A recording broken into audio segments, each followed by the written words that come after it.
ভাবুন তো, আপনার বাড়ির কেউ অসুস্থ হয়ে হসপিটালে ভর্তি হয়েছে।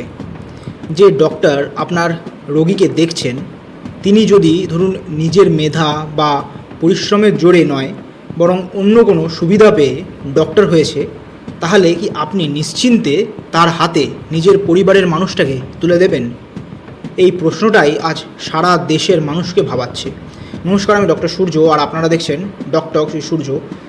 তো আজ আমরা কোনো রকম রাজনৈতিক বিষয় নিয়ে কিন্তু আলোচনা করব না। আজ আমরা কথা বলবো একজন ডক্টরের দৃষ্টিভঙ্গি থেকে কেন এই নিট নিয়ে ওঠা প্রশ্ন, দিল্লিতে যেসব আন্দোলন হচ্ছে, আর পরীক্ষার স্বচ্ছতা নিয়ে যে এত উদ্বেগ তৈরি হয়েছে সেসব নিয়ে। তো চলুন শুরু করা যাক আজকের ভিডিওটা। তো প্রথমেই আলোচনা করব যে কি হয়েছে।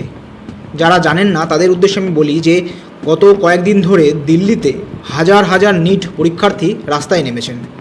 তাদের দাবি একটাই, যে নিট পরীক্ষায় প্রশ্নপত্র ফাঁসের অভিযোগ এর যেন পূর্ণ একটা তদন্ত হোক, আর যদি কোনো রকম অনিয়ম হয়ে থাকে তাহলে দোষীদের যেন দৃষ্টান্তমূলক শাস্তি দেওয়া হয়, আর ভবিষ্যতে যাতে এমন আর ঘটনা না ঘটে তার একটা ব্যবস্থা করা হোক। তো এই ঘটনাকে ঘিরে বিভিন্ন ছাত্র সংগঠন কিন্তু প্রতিবাদ করছে। রাজনৈতিক দলগুলো নিজেদের মতামত দিচ্ছে। সরকার বলছে যে অভিযোগগুলোর তদন্ত হবে এবং যদি কেউ দোষী প্রমাণিত হয় তাহলে তাদের কঠোর একটা ব্যবস্থা নেওয়া হবে। অর্থাৎ বিষয়টা কিন্তু এখনও তদন্তের মধ্যে রয়েছে, তাই আমরা কারোর বিরুদ্ধে আগে থেকে কোনো রকম রায় দিচ্ছি না। কিন্তু একটা বিষয় পরিষ্কার, যে এত বড় পরীক্ষা নিয়ে যদি কোনো রকম মানুষের মনে সন্দেহ তৈরি হয়, সেটাই হচ্ছে একটা বড় সমস্যা। তো এরপর বলবো যে নিট পরীক্ষাটা এত গুরুত্বপূর্ণ কেন। অনেকেই ভাবেন যে একটা পরীক্ষা নিয়ে এত হইচই হচ্ছে কেন। কারণ এটা শুধুমাত্র একটা পরীক্ষা নয়, এটা হচ্ছে সেই পরীক্ষা যেটা ঠিক করে যে আগামী দিনের ডক্টর কারা হবেন। প্রতি বছর লাখ লাখ ছাত্রছাত্রী কিন্তু 1-2 বছর নয়, অনেকেই আছে যারা 4-5 বছর ধরে প্রস্তুতি নেয়।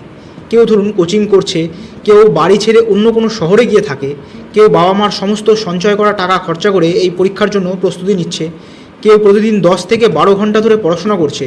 ভাবুন তো, যে ছেলে বা মেয়েটা এত কষ্ট করলো, যদি সে মনে করে যে তার পরিশ্রমের কোনো লাভ নেই, তাহলে তার উপর কীরকমভাবে মানসিক একটা প্রভাব পড়বে।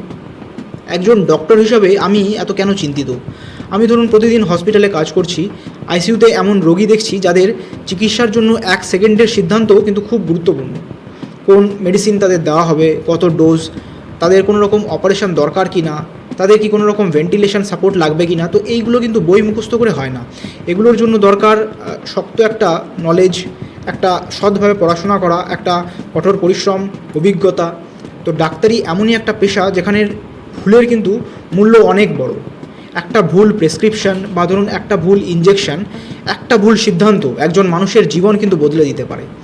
তাই মেডিকেল কলেজে কারা ভর্তি হচ্ছে সেটা শুধুমাত্র ছাত্রদের বিষয় নয়, এটি প্রতিটি রোগীর একটা বিষয়। তো সাধারণ মানুষের কি ক্ষতি হতে পারে। ধরুন আপনার বাবা, তার হার্টে কোনো সমস্যা হলো এবং তাকে নিয়ে আপনি হসপিটাল এলেন, বা আপনার মায়ের কোনো রকম সমস্যা হয়েছে, আপনি হসপিটাল গেলেন, বা আপনার সন্তানের জরুরি কোনো রকম অপারেশন দরকার। সেই সময় আপনি কি চাইবেন? আপনি চাইবেন যে আপনার ডক্টর যেন সবচেয়ে যোগ্য হোক। আপনি চাইবেন তিনি কঠোর পরিশ্রম করে সৎ পথে সেইখানে পৌঁছেছেন। কেউ চাইবে না যে কোনো রকম অনিয়মের মাধ্যমে কেউ এরকম একটা দায়িত্বপূর্ণ পেশায় কিন্তু ঢুকে পড়েছে। তাই এই কারণেই পরীক্ষার স্বচ্ছতা শুধু ছাত্রদের জন্য নয়, আমাদের সবার জন্য একটা গুরুত্বপূর্ণ বিষয়।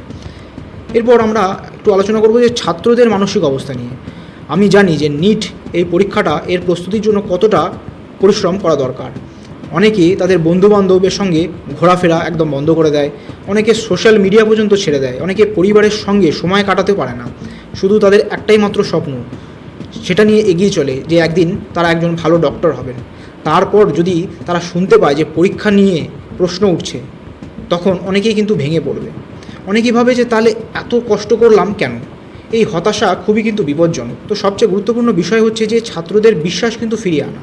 কারণ বিশ্বাস ছাড়া কোনো পরীক্ষা, কোনো প্রতিষ্ঠান, কোনো দেশের স্বাস্থ্য ব্যবস্থা কিন্তু শক্তিশালী হতে পারে না। তাহলে আমি শুধু একজন ডক্টর হিসেবে নয়, একজন সাধারণ নাগরিক হিসাবেও একটা কথা বলতে চাই, যে মেধার কোনো রকম কিন্তু বিকল্প নয়। যে ছেলে বা মেয়েটা দিন রাত এক করে পড়াশোনা করছে, তার প্রাপ্য যেন কোনোভাবেই অন্যায়ের কারণে কেড়ে না নেওয়া হোক। কারণ আজকের দিনে একজন যিনি মেডিকেল ছাত্র, তিনিই হচ্ছে আগামী দিনের ডক্টর। আর আগামী দিনের সেই ডাক্তারই হয়তো একদিন আপনার বা আপনার পরিবারের কারোর জীবন বাঁচাবেন।